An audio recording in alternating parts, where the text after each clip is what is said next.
I trusted the hospital with my child's life, never imagining it would become the most dangerous place he'd ever been. The corridor smelled of antiseptic and false reassurance, the kind meant to calm families while hiding everything that matters. Machines hummed softly, nurses moved with rehearsed efficiency, and every face I passed wore the same practiced expression: professional, distant, untouchable. This place was supposed to heal. That's what they told me, that's what I believed.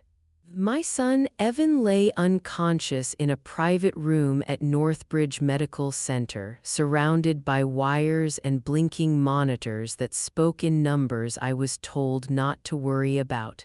They said it was a rare complication. Sudden, unavoidable. A stroke of bad luck that no one could have predicted. Doctors explained things slowly, carefully, as if gentleness would prevent questions. But I've been a mother long enough to know when something doesn't add up. Evan had walked into that hospital for a routine procedure. No warning signs, no prior issues. Now they were telling me his condition was critical and deteriorating unexpectedly. The word kept repeating in my mind: unexpectedly.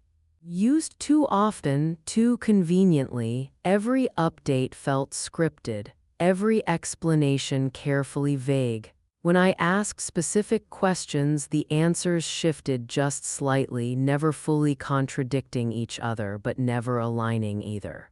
One doctor mentioned medication levels, another dismissed it entirely. A nurse avoided eye contact when I asked about his last test results. I noticed the small things first. How certain files were no longer in his chart.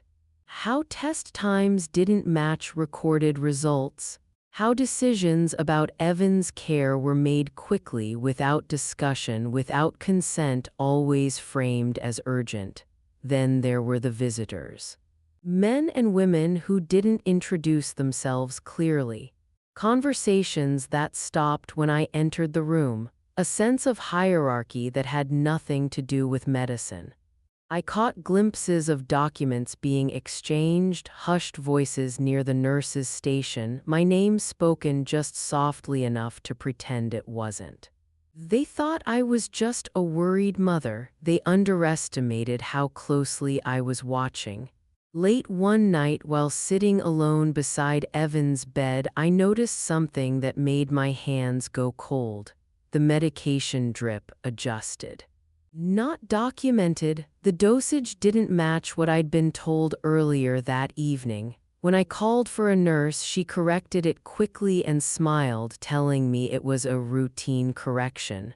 Routine corrections are documented, this wasn't. That was the moment fear transformed into clarity. This wasn't negligence, this was control. Someone had decided my son's life was manageable, adjustable, secondary to something I hadn't yet uncovered.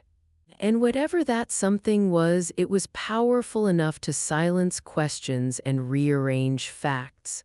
They believed exhaustion would make me compliant, that grief in progress would make me blind. They were wrong. I didn't confront anyone. I didn't panic. I did something far more dangerous. I started remembering everything. Because once I realized the hospital wasn't trying to save my son, I knew the real fight had only just begun. The moment you stop trusting the people in charge is the moment you start seeing what they hoped you'd miss. By morning, exhaustion clung to me like a second skin, but my mind was sharper than it had ever been. Sleep hadn't come not because of fear, but because patterns were forming too quickly to ignore. I replayed every conversation, every explanation, every reassuring smile that never quite reached the eyes. During rounds, 3 doctors stood at the foot of Evan's bed, speaking over him instead of about him. Their language was polished, technical, designed to end discussion rather than invite it.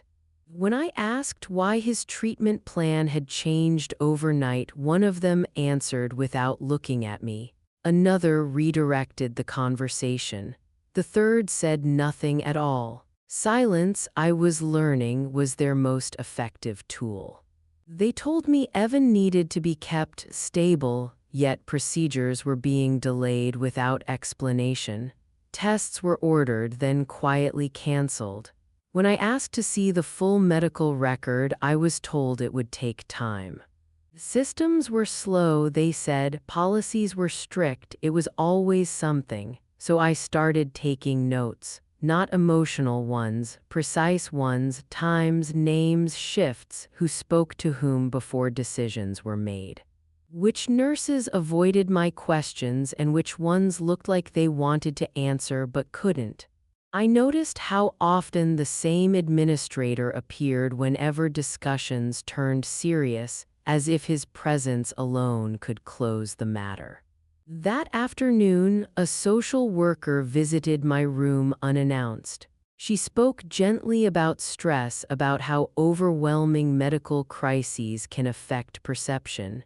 She suggested rest, counseling, letting professionals handle things. That's when I knew for certain this wasn't about my son's health anymore.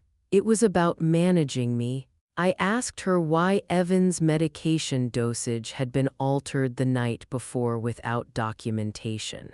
Her expression froze just for a fraction of a second. Then she smiled and said she wasn't qualified to discuss clinical details. The visit ended shortly after. From that point on, access became restricted. Visiting hours tightened. Questions were deflected more aggressively. I was told certain decisions had already been approved by ethics committees I'd never heard of. When I asked for their reports, I was promised copies that never arrived. Still, they made one mistake. They assumed confusion would replace curiosity. Instead, curiosity turned into resolve. I began requesting second opinions politely, persistently. I asked for explanations in writing. I referenced hospital policy during conversations. Every time I did, the room shifted. The tone hardened. The patients thinned. They were no longer just treating Evan, they were reacting to me, and reactions, unlike plans, leave traces. I could feel it building, pressure behind their professionalism, irritation beneath their calm. Whatever they were protecting, they were running out of time to keep it hidden. They thought fatigue would make me fold. It didn't. It made me methodical. Because the harder they worked to silence my questions, the clearer it became that the answers were exactly what they feared most. When answers are delayed long enough, you stop asking politely and start listening strategically. By the third day, the hospital no longer felt like a place of care. It felt like a controlled environment designed to exhaust opposition. Every interaction followed the same pattern: reassurance, redirection, delay. They spoke as if time itself would wear me down, as if grief would dull my ability to connect the dots. But grief has a way of sharpening focus when something precious is at stake. I noticed Evan's primary physician had changed without notification. The new doctor introduced himself briefly, glanced at the chart, and spoke as though he were stepping into a story already written. His recommendations mirrored decisions made before he ever entered the room. That wasn't medicine, it was compliance. When I asked who authorized the changes, he referenced a senior board consultant named Dr. Harlan, someone I had never met but whose name appeared repeatedly in conversations that ended abruptly. Every path led back to him, every closed door seemed to carry his signature, so I adjusted my approach. I stopped challenging statements directly. Instead, I asked neutral questions. I thanked people for their time. I allowed explanations to run long, knowing that the longer someone speaks, the more they reveal. Inconsistencies surfaced naturally when no one felt attacked. A night shift nurse named Myra hesitated while adjusting Evan's monitors. Her hands shook slightly, not from fatigue but from fear. When I casually mentioned the undocumented medication change, she stiffened. She didn't deny it. She simply said that wasn't my order and left the room too quickly. That was enough. The next morning, I requested copies of Evan's lab results directly from diagnostics instead of the ward. It took persistence, but eventually a junior technician handed me a partial printout. Dates were missing. Reference ranges didn't match hospital standards. Some values appeared altered subtly but intentionally. This wasn't a mistake. Someone was curating reality. I compared timestamps across documents, lining them up against my notes. Patterns emerged, treatments delayed until after administrative meetings, dosages adjusted shortly before consultations, decisions made when specific people were on duty. It was coordinated, and coordination requires motive. That's when the financial liaison contacted me. He spoke about long-term planning, about options should Evan's condition fail to improve. He mentioned assets, guardianship structures, and contingencies that had nothing to do with recovery. He said all of it calmly, confidently, too confidently. They weren't preparing for my son to live. They were preparing for control after he couldn't speak for himself. I ended the meeting early and returned to Evan's room, sitting beside him as machines continued their steady rhythm. I held his hand and made a silent promise, not of hope but of action. They believed I was isolated. They didn't realize I was documenting a system. Because once I understood this wasn't about one doctor or one decision, I knew exposing the truth would require patience and precision. The most dangerous lies aren't spoken loudly, they're buried inside procedures meant to look routine. By now, I understood the rules of this place better than they thought I did. The hospital operated like a machine, every department independent on paper but synchronized in practice. Orders passed through layers designed to blur accountability. No single person appeared responsible, yet every action moved in the same direction, away from recovery. I began requesting meetings in writing, not confrontational requests, formal ones. Every message carefully worded, every reply saved. When conversations happened in person, I followed up with summaries sent by email. It wasn't aggression, it was record keeping, and it made people nervous. Dr. Harlan finally agreed to meet. He was older than I expected, with a voice that carried authority without effort. He spoke about risk management, about difficult decisions families often don't understand. He praised my involvement while subtly questioning my emotional stability. The tactic was familiar: validate, then undermine. I asked him one question. Why did Evan's treatment protocol change 3 times in 48 hours without my consent? He didn't answer immediately. Instead, he spoke about institutional discretion, about circumstances where transparency could cause unnecessary distress. When I pressed again, politely, directly, he said the decision was collective. Collective decisions leave trails. After the meeting, access tightened further.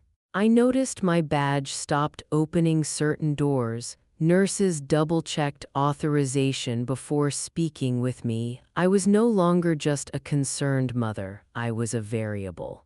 That night, I overheard a conversation near the elevators. 2 administrators discussed a review board scheduled sooner than expected. One mentioned how external scrutiny could complicate things. The other said, "She's paying attention." They meant me. I requested an independent medical advocate the next morning. The reaction was immediate. Delays turned into deflection. Paperwork went missing. Suddenly, appointments were unavailable. They were buying time and running out of it. Meanwhile, Evan's condition remained unchanged, not improving, not worsening, just suspended, maintained at a level that justified ongoing intervention without resolution, controlled. I contacted an external specialist privately, someone with no affiliation to the hospital. I shared anonymized data, lab values, timelines. Within hours, I received a response that confirmed what my instincts had been screaming. These protocols didn't align with best practice. More importantly, some of them actively increased risk. The specialist asked one question that still echoes in my mind. Who benefits if your son doesn't recover? I had already begun asking myself the same thing. Every document I reviewed pointed toward preparation not for healing but for aftermath, legal frameworks, asset management, authority reassignment, systems designed to activate the moment Evan could no longer advocate for himself. They had planned for silence. They didn't expect resistance. I sat by Evan's bed again, holding his hand, watching the monitors flash data that told only part of the story. The truth was no longer hidden, it was documented. Because once evidence replaces suspicion, the balance of power begins to shift, and they could feel it happening. The moment evidence exists, fear quietly changes sides. I stopped reacting and started positioning. That shift altered everything. Where I once followed procedures, I now anticipated them. Every delay, every deflection became predictable. Systems built to obscure truth rely on routine, and once routine is mapped, it becomes vulnerable. I submitted a formal request for an external review attaching documented inconsistencies and time-stamped records. Nothing dramatic, no accusations, just facts presented in a sequence that couldn't be ignored. Within hours, the tone changed. Calls were returned faster, meetings were scheduled instead of postponed, urgency replaced indifference. That urgency wasn't for Evan, it was for them. Dr. Harlan requested another conversation, this time with legal counsel present. The room felt colder, stripped of its earlier condescension. Language shifted from reassuring to precise. Every sentence weighed carefully. When I referenced specific lab alterations, no one interrupted. Silence returned, but this time it wasn't dismissive, it was defensive. A risk management officer explained that some records were under internal audit. That phrase told me everything. Internal audits don't begin unless someone anticipates external scrutiny. They were no longer confident this would stay contained. Meanwhile, Evan's care suddenly improved. Procedures that had been delayed were expedited. New specialists appeared. Treatment plans aligned with the recommendations I'd received privately days earlier. They framed it as responsiveness. I recognized it as damage control. A nurse quietly informed me that certain staff members had been reassigned overnight. Others were no longer on Evan's case. No announcements were made, but movement speaks louder than statements. Systems only reorganize this quickly when pressure is applied from above. I continued documenting calmly, thoroughly. Every improvement was noted, every change recorded. They couldn't accuse me of interference now. Everything happening was precisely what I'd been asking for all along. That evening, a hospital administrator attempted one final maneuver. He spoke about cooperation, about shared goals, about moving forward without misunderstandings. He suggested resolving concerns internally to avoid unnecessary complications. I thanked him and declined. Transparency doesn't survive behind closed doors. I could feel it then, the turning point. The structure they'd relied on was cracking, too many adjustments, too many eyes, too much paper trail. Their confidence had eroded into calculation. For the first time since Evan had been admitted, I saw uncertainty ripple through the system, not because they feared exposure, but because they couldn't control the outcome anymore. Evan stirred slightly that night, barely noticeable but real. A reflex, a response, a sign that his body was no longer being restrained by negligence disguised as protocol. I held his hand and allowed myself one quiet breath of relief, not hope, momentum. Because once momentum shifts, the truth doesn't need permission, it moves forward on its own. Momentum is dangerous for anyone who built their power on delay. The hospital's atmosphere changed almost overnight. Conversations that once happened behind closed doors were now carefully staged. Meetings included more people than necessary. Emails were copied to departments that previously pretended they didn't exist. Transparency had arrived not by choice but by pressure. I was no longer being managed. I was being monitored. Every interaction felt deliberate, measured, as if they were unsure which version of me they were dealing with now, the grieving mother or the informed adversary. The truth was, those two versions had merged into something far less predictable. An external review team arrived quietly. No announcement, no spectacle, just unfamiliar faces walking the corridors with clipboards and neutral expressions. They didn't speak to me at first. They didn't need to. Evidence doesn't require emotion to speak for it. Dr. Harlan avoided eye contact when we passed. Others suddenly addressed me with excessive politeness, careful not to say anything that could be misinterpreted. Authority doesn't disappear instantly, it thins out, stretches, loses its certainty. One afternoon, a junior administrator requested a private conversation. He spoke nervously, choosing his words with visible effort. He said some decisions were made above his level and that not everyone agreed with how Evan's case had been handled. It wasn't a confession, it was a fracture. I listened without responding. Silence, when earned, draws out more truth than confrontation ever could. He eventually excused himself, leaving behind something far more valuable than information: confirmation. That evening, Evan's neurologist, new, independent, reviewed the full history and spoke plainly for the first time. The delays had caused unnecessary risk. Certain medications should never have overlapped.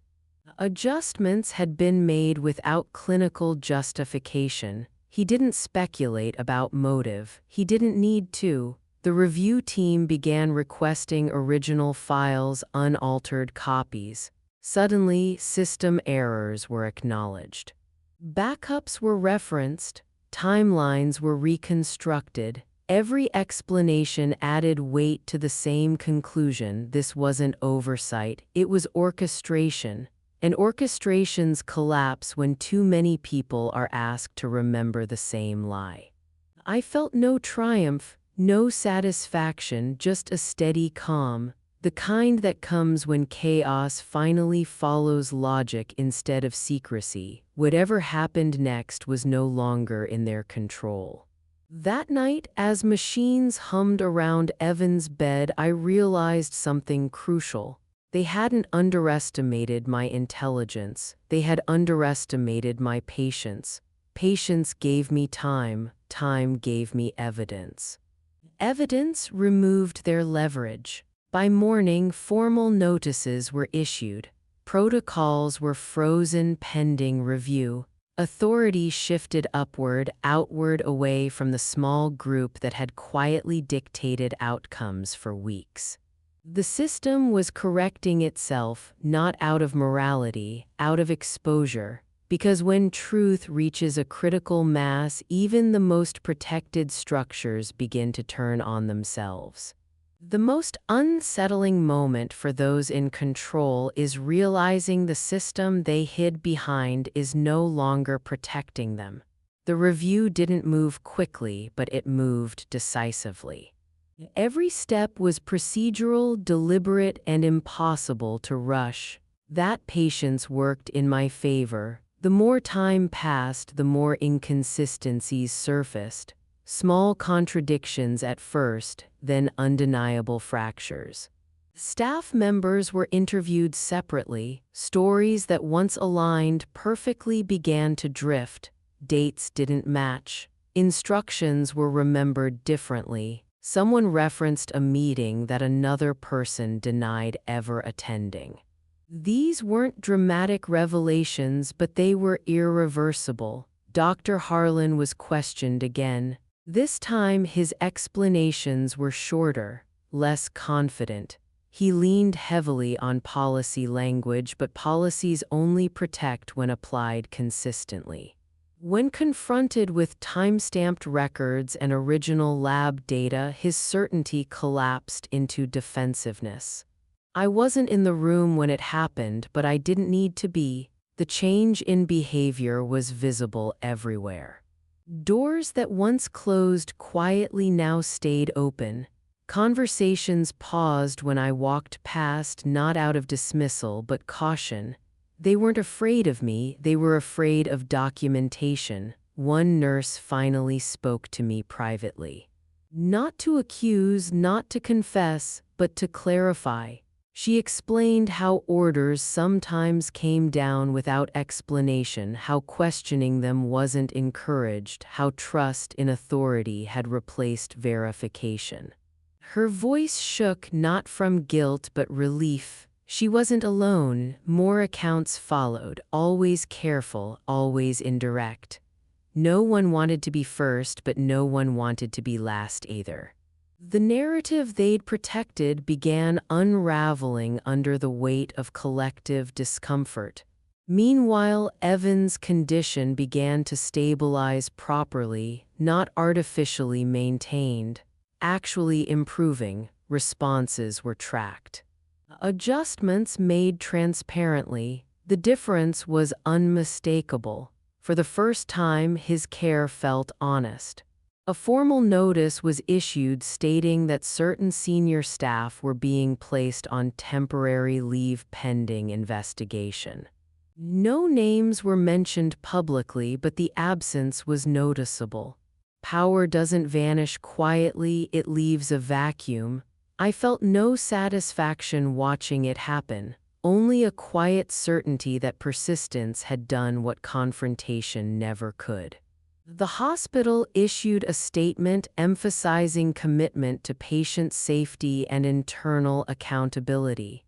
Carefully worded, non-committal, but the shift was real. They could no longer pretend nothing was wrong. As I sat beside Evan, watching him breathe without mechanical intervention for the first time in days, I allowed myself to acknowledge the truth. This was never about revenge. It was about refusal. Refusal to accept explanations that didn't align, refusal to be managed into silence, refusal to let procedure override humanity. They had counted on exhaustion, they hadn't counted on endurance. And as authority fractured and the truth spread, one final question lingered: how far would accountability actually go? Accountability sounds powerful until it threatens the people who never expected to face it. The hospital shifted into preservation mode. Policies were cited, statements were refined. Language softened to protect reputations rather than explain actions. What had begun as a medical concern was now a legal balancing act, and everyone involved knew it. Meetings multiplied, committees formed. Words like oversight and process improvement were repeated often enough to sound meaningful, but beneath the surface there was tension. Accountability was being negotiated, not embraced. I was invited to attend a formal review session, not as a participant, just an observer. That alone told me how much had changed. They no longer assumed exclusion would work. They needed me present to validate transparency. The room was filled with unfamiliar faces. External advisors, legal observers, independent clinicians. The conversation stayed clinical, restrained, careful not to assign intent, but facts don't require intent to be damaging. Timelines were presented, charts compared, medication logs cross-referenced with staff schedules. Every inconsistency I had documented appeared again, this time projected on a screen stripped of narrative, impossible to minimize. When Evan's case reached the center of the discussion, the room grew quieter, not solemn, calculating. His treatment history contradicted established standards. Deviations were acknowledged, justified, then retracted.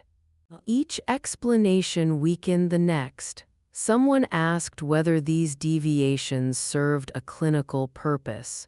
No one answered immediately. That pause mattered. It marked the point where justification failed.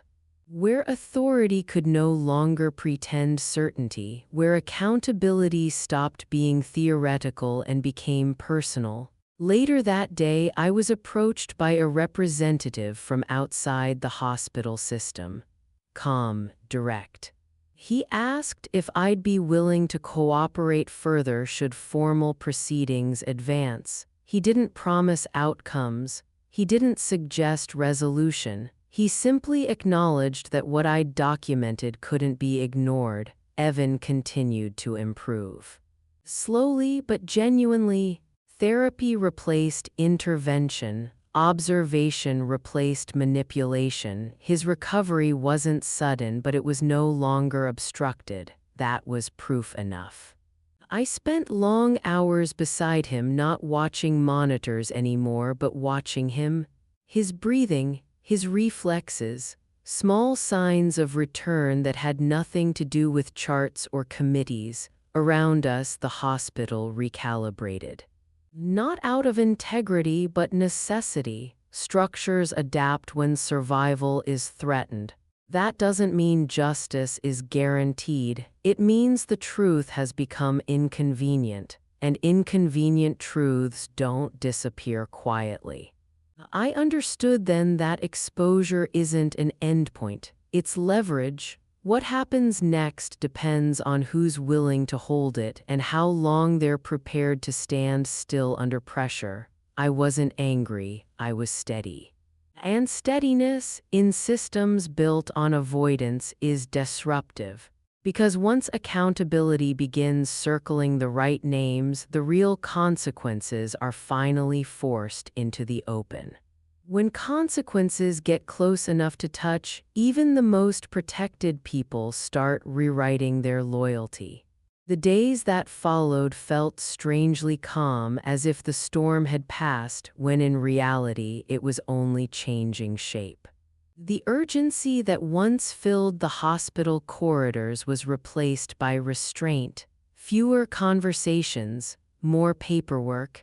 People measured their words now, aware that everything could be reviewed later. Formal notices arrived quietly. Internal investigations expanded. Departments that once operated in isolation were suddenly required to share records. Cooperation was no longer optional, it was enforced. The system was turning inward, examining itself with a caution that bordered on fear. I was asked to provide a formal statement, not an emotional account but a factual one, dates, interactions, observations, evidence. I complied without hesitation.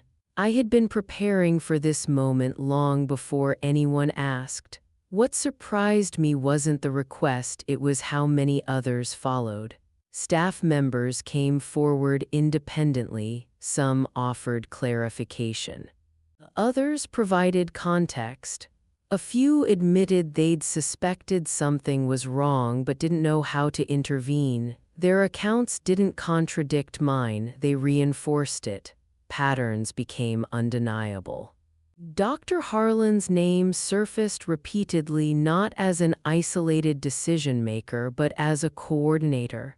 Someone who guided outcomes while maintaining plausible distance. That strategy had worked for years until it didn't. I never saw him again after that week. His absence wasn't explained, but it was felt. Authority leaves behind silence when it exits abruptly, the kind that invites questions no one wants to answer aloud. Evan was transferred to a different unit, then to a different facility altogether. The transition was smooth, transparent, cooperative. Everything I'd been denied before was suddenly offered without resistance. Recovery is rarely dramatic. It's quiet, gradual, built from small, consistent improvements. Watching Evan regain strength confirmed what I already knew. He had never been beyond help, he had been managed. That realization stayed with me longer than anger ever could. It clarified something essential about systems like these. Harm doesn't always come from intent. Sometimes it comes from convenience, power, and silence aligning too easily. I didn't celebrate the investigation. I didn't demand retribution. My focus remained where it always had been, on ensuring this couldn't be dismissed as confusion or coincidence. Truth doesn't need outrage, it needs persistence. As Evan rested in his new room, free from manipulation, I allowed myself to acknowledge the cost of what it took to get here. Exhaustion lingered, so did resolve. One doesn't cancel out the other. I knew the final outcome was no longer mine to control, but the direction had already been set. Because with the truth exposed and power disrupted, only one question remained: what would justice actually look like? Justice doesn't always arrive with noise, but when it does arrive, it changes everything it touches. I never received a dramatic apology, no grand admission, no moment where someone stood up and confessed to everything that had gone wrong. That isn't how accountability usually works in systems built to protect themselves. Instead, justice arrived quietly through procedure, consequence, and absence. Investigations concluded without fanfare. Policies were revised, oversight expanded. Several senior roles were permanently reassigned, others dissolved altogether. Names weren't publicly highlighted, but outcomes spoke clearly enough. Power that once operated unchecked had been interrupted, and it wouldn't return in the same form. Evan continued to recover, slowly, steadily, honestly. Watching him regain strength reinforced a truth that had carried me through every sleepless night. His condition had never been hopeless. It had been controlled. And control, once exposed, loses its grip. Life didn't return to what it was before the hospital. It moved forward differently, with more questions, fewer assumptions. I learned to trust my instincts without needing validation, to document instead of debate, to stay present instead of reactive. What stayed with me most wasn't anger, it was awareness. Awareness of how easily authority can replace accountability, how often silence is mistaken for consent, how dangerous it is when systems rely on people being too tired, too afraid, or too overwhelmed to push back. If this story carries any lesson, it's this: paying attention is powerful. You don't need influence to demand clarity. You don't need permission to ask questions, and you don't need certainty to begin protecting what matters most. I didn't defeat a system, I forced it to look at itself, and sometimes that's enough to save a life. Evan slept peacefully that night. No machines, no restricted access, no whispered conversations outside his door, just rest. The kind that only comes when something finally feels safe again. I sat beside him, not thinking about what was taken or almost lost, but about what was reclaimed. Voice, presence, truth, and I knew this story wasn't just ours. It belonged to anyone who has ever been told to trust without transparency. Anyone who sensed something was wrong but was encouraged to stay quiet. Anyone who learned that endurance, when paired with attention, can change outcomes. Thank you for watching this story until the very end. If it resonated with you, subscribe to the channel for more powerful, real-life narratives like this. Don't forget to like the video, comment your thoughts below, and share what stood out to you most. Your engagement helps these stories reach the people who need them. Because sometimes the strongest fight isn't loud, it's the one that refuses to look away.